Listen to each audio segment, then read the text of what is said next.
Oke, jadi video ini saya buat karena saya dapat banyak banget pertanyaan tentang Swift Student Challenge, atau kalau 2 tahun lalu itu namanya adalah WWDC Scholarship. Jadi daripada saya jawab satu-satu dan jawabannya juga repetitif, dan mungkin ada orang di luar sana juga yang punya pertanyaan yang sama, maka saya berpikir untuk ngebuat ini menjadi sebuah video, ya, supaya lebih mudah untuk ditemukan, dan kalau ada yang bertanya saya bisa kasih video ini lebih dulu.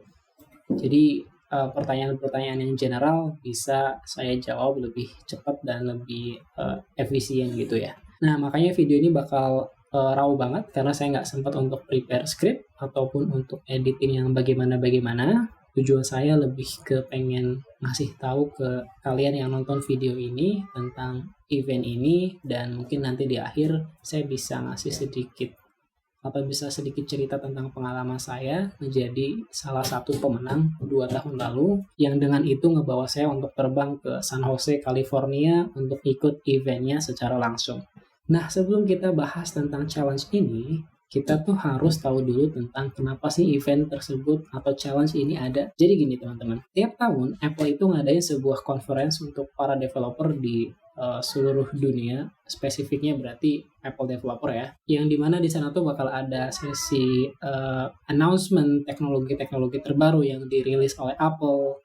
Terus juga biasanya ada sesi labs. Labs ini artinya kita bisa ketemu langsung dengan Apple engineer-nya atau employee-nya, baik itu dari sisi yang technical seperti desainnya ataupun codingnya, ataupun yang berbau dengan marketing kayak App Store-nya. Itu juga bisa kita ketemu langsung, kayak booking session dengan mereka untuk ngobrol, dan itu semua gratis ketika kita udah ada di event tersebut gitu. Nah, biasanya itu acara ini diadakan selama 1 minggu, biasanya di awal-awal bulan Juni.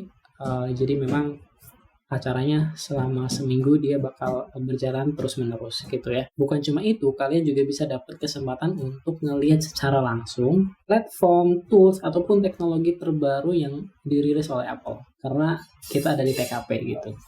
Itu yang keren banget. Nah, akan tetapi 2 tahun ini termasuk 2021, karena ada COVID-19, maka semua diubah menjadi online gitu teman-teman. Nah, untuk kita yang statusnya itu student itu artinya teman-teman yang lagi sekolah, mungkin di SMP, SMA, atau SMK, atau teman-teman yang lagi ngampus, atau teman-teman yang ikut STEM organization, atau juga teman-teman yang ikut program Apple Developer Academy. Kita punya kesempatan yang menarik banget buat ikut namanya Swift Student Challenge gitu. Jadi Swift Student Challenge ini adalah sebuah tantangan yang dikhususkan untuk kita para student, dimana kita bakal diminta untuk ngebuat sesuatu dengan menggunakan bahasa program Swift tentunya ya. Baik itu bentuknya dalam Xcode Playground ataupun dalam Swift Playground di macOS ataupun di iPad. Mungkin kalian bisa bikin game di sana, kalian bisa bikin app mungkin, kalian juga bisa bikin tools untuk macam-macam lah pokoknya. Yang jelas tool yang digunakan adalah Xcode Playground ataupun Swift Playground yang ada di macOS ataupun di iPadOS. Dan challenge ini sudah dibuka mulai dari akhir Maret kemarin sampai dengan tanggal 18 April 2021. Artinya sekitar 8 hari lagi lah ya, 8 setengah hari deh kalau besok video ini disubmit. Untuk kalian yang bisa menang event ini, itu kalian bakal dapat hadiah eksklusif mulai dari outwear itu biasanya kayak jaket yang ada stiker-stiker WWDC-nya keren banget pokoknya. Terus kalian juga bakal dapat sebuah pin yang customize. Pokoknya itu pin gak bakal bisa dibeli dimanapun kecuali kalian menang terus kalian jual gitu ya. Kayaknya saya masih ada deh pinnya.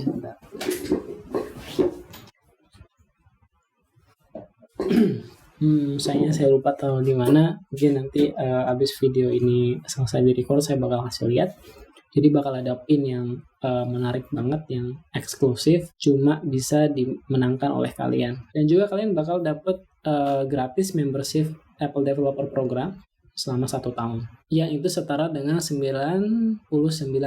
Lumayan lah ya. Program ini atau challenge ini dibuka untuk student dari seluruh dunia.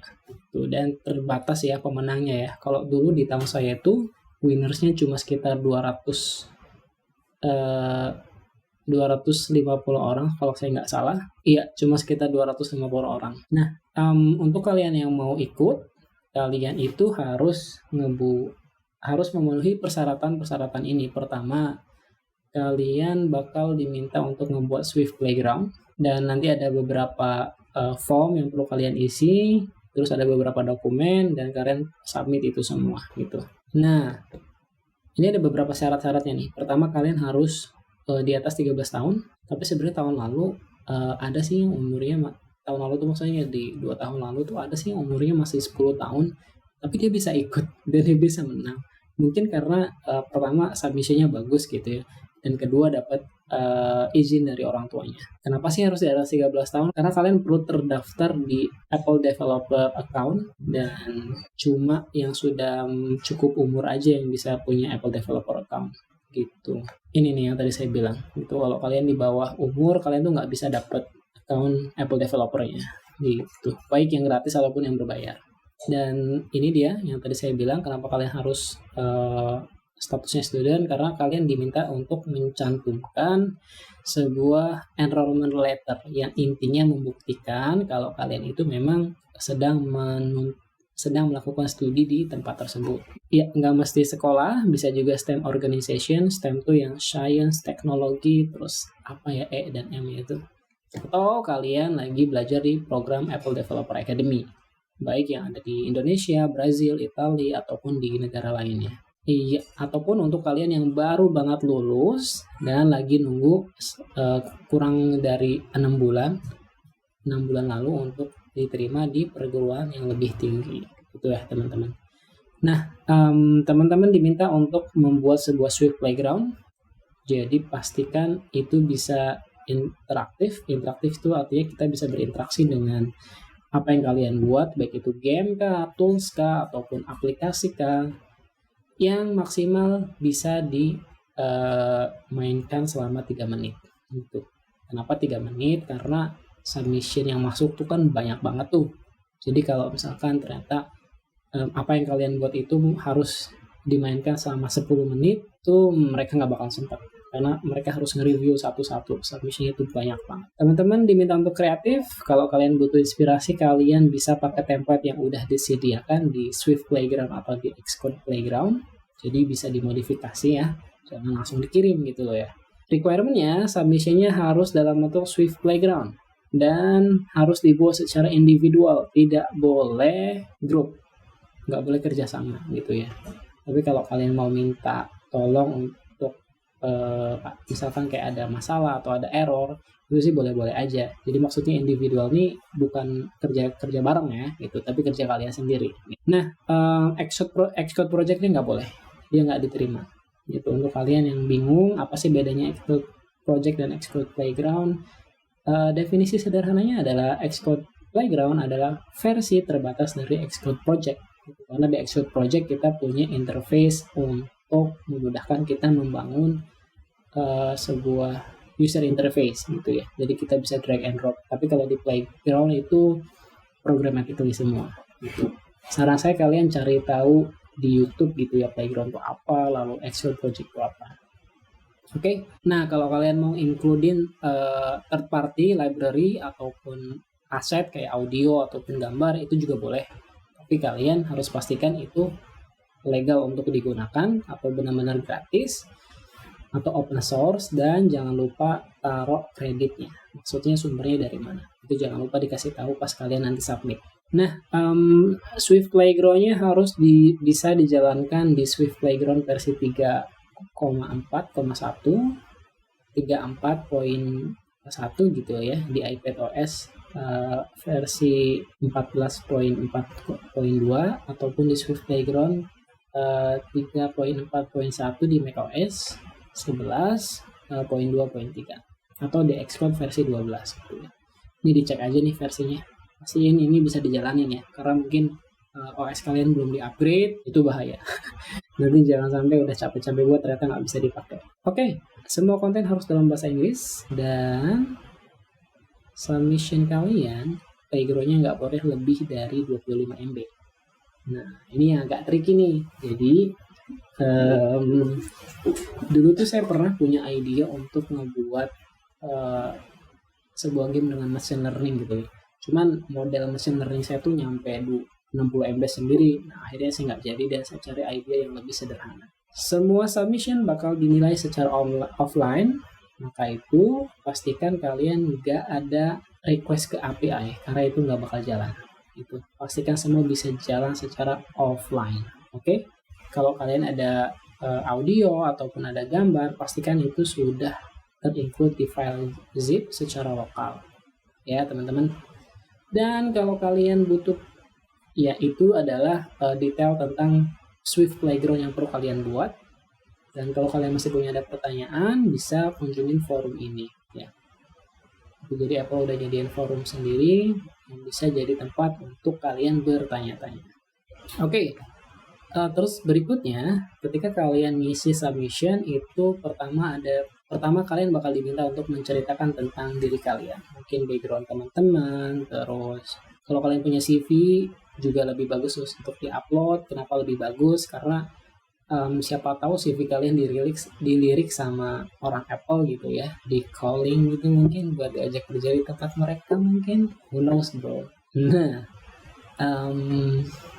kedua, teman-teman harus menyediakan informasi, harus menginputkan informasi tentang sekolah kalian. Sini kalian bakal diminta untuk upload enrollment letter, ya.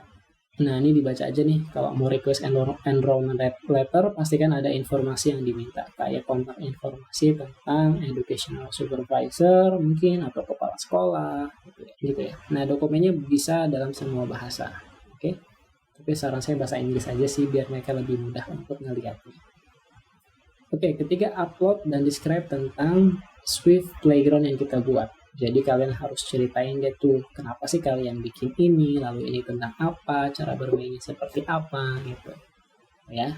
Dan teknologi yang kalian pakai apa aja. Dan kalau kalian punya informasi yang optional kayak misalkan kalian bisa ceritain tentang knowledge coding teman-teman, antusiasme kalian di computer science ataupun yang lainnya, itu kalian bisa ceritain di sini. Submissionnya dibuka mulai dari tanggal 30 Maret kemarin, jadi udah sekitar 10 hari, dan bakal ditutup tanggal 18 April. Waktunya PDT ya, berarti kalau di Indonesia nih kita punya tambahan setengah hari. Mungkin siangnya tanggal 19 tuh baru di close kalau pakai waktu Indonesia bagian Barat. Oke, pengumumannya bakal dikasih lihat bulan Juni tanggal 1 2021. Kriteria penilaiannya seperti apa sih? Semua submission akan dinilai secara technical accomplishment-nya. Jadi dari sisi teknikalnya seperti apa, lalu kreativitas kalian tentang idenya, tentang alasan kenapa teman-teman membuat itu, lalu juga content of written response. Oh ya, ini tuh adalah story dibalik apa yang kalian buat. Nggak semena-mena tentang codingnya bagus, teknologinya keren gitu ya. Tapi teman-teman juga harus bisa menceritakan dalam bentuk story gitu. Kenapa sih kalian bikin itu? Gitu teman-teman. Lebih detailnya coba baca di sini ya. Oke, itu tentang Swift Student Challenge. Kalau kalian tertarik, saran saya sih dicoba ya, karena ini worth it banget. Selain kalian bisa dapat benefit berupa reward yang disebutkan di sini, juga ini bakal jadi exposure banget loh buat kalian ke depannya. Kayak pengalaman saya itu, saya bisa dapat exposure untuk masuk media kayak Detik, dan dari media detik.com tuh merambat ke media-media lainnya kayak koran gitu juga. Dan saya rasa itu bakal jadi portofolio yang bagus banget ketika nanti kalian cari kerjaan gitu. Jadi kalau orang-orang cari nama kalian di internet tuh gila nggak sih? Gitu teman-teman. So nothing tulus kalaupun gagal, karena kalian nggak bayar apapun, dan kalian masih bisa coba di tahun berikutnya asal kalian masih student. Ini formnya di sini ya teman-teman. Kalian harus login dulu nih sebagai Apple Developer Account. Nah, ini banyak banget nih informasinya. Maka dari itu saran saya coba deh dibaca-baca dulu setiap rule-nya, setiap poinnya, supaya kalian tahu apa yang boleh dan nggak boleh. Jangan sampai ketika kalian udah capek-capek buat, ternyata itu tidak diizinkan untuk dibuat. Capek loh. Nah, itu tentang Swift Student Challenge. Berikutnya mungkin saya bisa cerita tentang pengalaman saya 2 tahun lalu menjadi salah satu pemenang di Swift Student Challenge, atau kalau dulu itu namanya adalah WWDC Scholarship. Jadi dulu saya punya waktu 10 hari. Setelah graduate dari Apple Developer Academy, pas banget di hari graduation, challenge-nya dibuka gitu, dan saya cuma punya waktu 10 hari. Saat itu juga saya sudah sambil kerja, jadi saya cuma punya waktu weekend ataupun malamnya. Maka dari itu, pertimbangan waktu dan pertimbangan kemampuan saya pada saat itu, saya belum pernah nyoba bikin app di Playground, jadi saya harus belajar lagi. Makanya saya coba ngatur waktu saya secara rapih gitu lah ya. Waktu itu akhirnya saya putuskan 3 hari untuk cari ide, untuk cari apa yang saya mau buat, juga termasuk untuk mempelajari tentang detail submission-nya, persyaratannya. Itu saya pakai waktu 3 hari itu. Kemudian 4 hari saya pakai buat research and development. Research itu buat belajar codingnya, development itu untuk ngebangun si playground-nya gitu ya. Nanti saya kasih lihat apa yang saya buat. Terus sisa berapa hari? 3, 4, udah 7 ya. Berarti sisa 3 hari lagi. 2 hari itu saya pakai untuk finalisasi dan user testing. Nah, mungkin kenapa saya bilang user testing, karena waktu itu saya minta teman saya untuk nyobain, dan saya nge-observe gimana dia memainkan game yang saya buat. Lalu dari situ saya bisa ngelihat apa sih yang perlu saya improve supaya gamenya lebih intuitif gitu ya. Nah, sengaja saya sisain buffer 1 hari supaya saya lebih tenang ketika mensubmit submission-nya gitu. Karena biasanya kalau pengalaman ikut-ikut lomba tuh di hari terakhir tuh pasti ada aja yang kurang gitu. Maka dari itu, kalau ada sesuatu hal yang tidak diinginkan, saya masih punya waktu 24 jam untuk melengkapinya.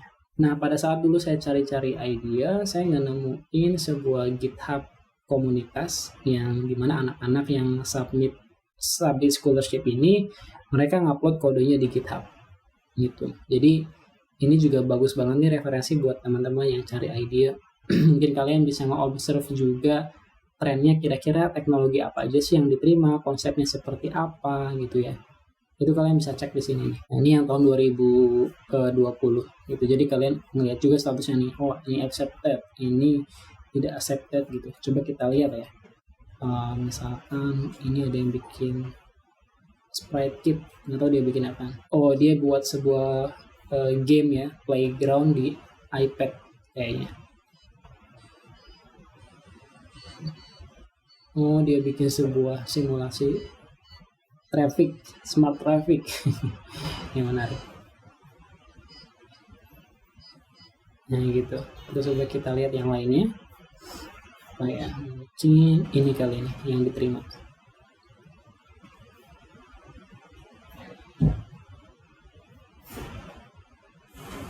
Coronavirus comparison. Oh, menarik.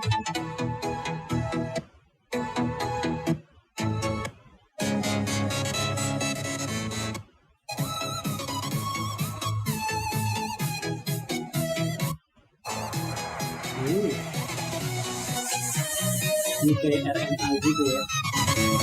Nah gitu teman-teman, jadi saran saya coba kalian lihat di sini kalau mau cari ide, ini referensi yang bagus banget. Kalian bisa pakai sistem amati, tiru, modifikasi gitu. Nah 2019 lalu saya juga udah submit ke sini. Jadi memang nggak semua submission ada di sini, cuman kayaknya sebagian besar pada disubmit di sini deh. Coba kita cek Reza. Nah ini nih punya saya cuma pakai UI Kit, App Foundation, sama Gesture Recognizer. Oh saya belum update ya. Ini sebenarnya udah accepted kok. Kalau kalian mau tengok source code-nya juga ada kok di sini. Nah jadi ini yang saya buat waktu itu. Oh iklan dulu teman-teman.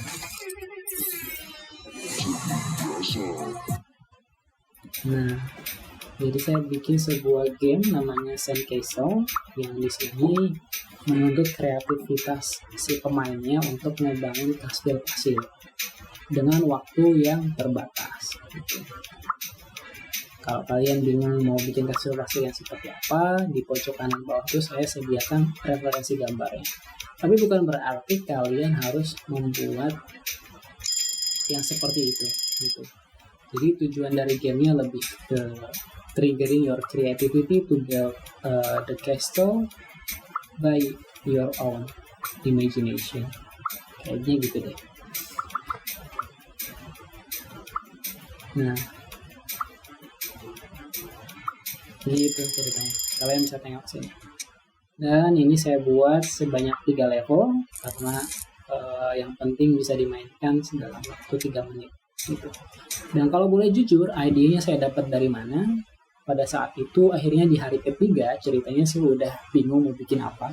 Karena tadinya mau bikin AR, mau bikin machine learning, cuman terbatas di ukuran submissionnya yang nggak boleh lebih dari 25 MB. Akhirnya waktu itu saya tiba-tiba teringat dengan sebuah game yang pernah dibikin oleh teman saya di academy. Saya waktu itu cuma ingat visualnya aja, saya belum pernah mainin gamenya. Tapi saya ingat dia pernah bikin konsep game yang membangun kastil pasir dengan building block kayak gini. Akhirnya saya coba buat konsepnya, saya tambahkan beberapa ide dan jadilah seperti ini. Gitu. Waktu itu saya sempat izin juga ke dia, boleh nggak bro kalau saya pakai buat submission, dan untungnya dia baik dan dia mengizinkan. Walaupun saya nggak pakai aset yang dia punya ya, semua saya bikin sendiri. Tapi saya coba appreciate dia karena dia udah menginspirasi saya untuk bikin ini, dan ini ngebawa saya ke Amerika terbang secara gratis. Jalan-jalan ya, lumayan bisa lebaran di sana. Oke, itu teman-teman tentang proses gimana saya mencari idea. Gitu. Dan akhirnya saya putuskan untuk membuat sandcastle. Waktu itu seperti resep yang tadi saya bilang, saya menghabiskan waktu sekitar 4 hari untuk research and development. Dan itu pertama kalinya saya belajar tentang playground secara mendalam. Gitu. Sebelumnya untuk coba-coba kode aja. Iya, kalau ditanya tipsnya apa supaya bisa menang, mungkin kalau bisa saya bilang tips pertama adalah pahami setiap poin yang ada di requirement dan ada di form, karena itu penting banget supaya kalian tahu apa yang boleh dan tidak boleh. Jangan sampai kalian udah ngabisin waktu gitu kan, apalagi dengan waktu yang sangat terbatas yang harus kalian manfaatkan dengan sangat-sangat efektif dan efisien. Jangan sampai itu terbuang sia-sia karena ternyata yang kalian buat itu nggak boleh atau tidak bisa dilakukan gitu. Kedua, tentukan kalian mau buat di macOS atau di iPadOS karena keduanya punya keterbatasan masing-masing. Kalau di iPadOS itu kan di iPad ya, di device yang kalian bisa pegang. Enaknya kalian bisa punya akses ke sensor kayak kamera, gesture, terus motion, itu kalian bisa pakai. Tapi kalau di MacBook itu nggak bisa. Karena kemarin ada yang cerita dia mau bikin sebuah game yang memanfaatkan shake device, cuma sayangnya di MacBook kan nggak bisa. Nah itu jangan sampai udah waktunya habis, ternyata kalian baru sadar itu tidak bisa dilakukan gitu. Oke itu ya, jadi pahami setiap requirement-nya, terus tentukan device apa yang akan kalian gunakan untuk menjalankan playground itu. Terus berikutnya set timeline, buat serapih mungkin, buat seefisien mungkin. Kalau kalian nggak ada kegiatan lain selain bikin submission, maka selamat, beruntung. Tapi kalau kalian udah kerja, ataupun lagi sekolah, ataupun ada aktivitas lain, maka manajemen waktu ini juga salah satu penentu kalian kelar nggak submission ya gitu. Keempat adalah jangan terlalu fokus membuat sesuatu yang keren, tapi juga fokus untuk nge-craft story dari apa yang kalian buat gitu. Jadi kalau kalian bikin teknologi yang keren banget tapi kalian nggak bisa menceritakan itu sia-sia sih kalau menurut saya. Karena ada salah satu bobot penilaiannya adalah tentang bagaimana kalian menulis respons di form yang diminta. Jadi pastikan kalian menyebutkan kenapa sih kalian bikin ini. Menurut saya sih itu elemen yang penting banget. Kayak misalkan di tahun lalu itu ada teman saya yang dia terpilih jadi salah satu pemenang. Submissionnya kalau nggak salah ada di GitHub ya atau nggak ada, kayaknya nggak ada sih. Tapi story-nya itu adalah submission itu berangkat dari kesukaan dia tentang Indomie gitu. Dari cerita dia dengan Indomie itu kan ngebawa culture Indonesia banget ya, dan kebiasaan dia banget, personal banget. Dan dia bisa nge-craft itu dalam bentuk story yang menurut saya itu keren banget. Jadi nggak cuma sekedar bikin doang. Itu udah 5 ya. Itu udah 4 berarti ya. Nah, terus berikutnya adalah jangan kirim dadakan. Jangan kirim pas malam mau ditutup. Kenapa? Ini worst case aja sih. Bisa jadi servernya tiba-tiba down. Walaupun kayaknya nggak mungkin ya. Atau bisa jadi internet kalian tiba-tiba mati listrik sampai 12 jam. Itu kan repot ya. Itu jaga-jaga sih kalau saran saya ya maksimal 24 atau 12 jam sebelum penutupan. Jadi kalian punya waktu untuk ngerevisi lagi. Oh ya, berikutnya yang paling penting juga jangan lupa minta feedback ke orang rumah mungkin atau teman mungkin gitu ya. Dan terakhir jangan lupa untuk coba menjalankan playground yang kalian buat di device lain. Entah itu di MacBook lain ataupun di iPad lain. Karena kan submission kalian itu kan akan dites oleh si reviewer nantinya. Jangan sampai ternyata ketika diekspor terus dijalanin di device lain ternyata nggak jalan atau ada yang error atau ada referensi file yang ketinggalan. Nah itu repot banget teman-teman. Oke, itu aja saya kira yang bisa saya ceritakan. Kalau kalian ada pertanyaan tentang event ini ataupun tentang challenge ini bisa taruh di kolom komentar. Saya senang banget untuk membaca dan menjawab setiap pertanyaan yang datang. Oke, gitu aja. Terima kasih, semoga bermanfaat dan saya doakan semoga kalian bisa menjadi salah satu pemenang dari challenge yang lagi dibuka ini ataupun challenge-challenge di tahun-tahun yang akan datang. Terima kasih. Bye.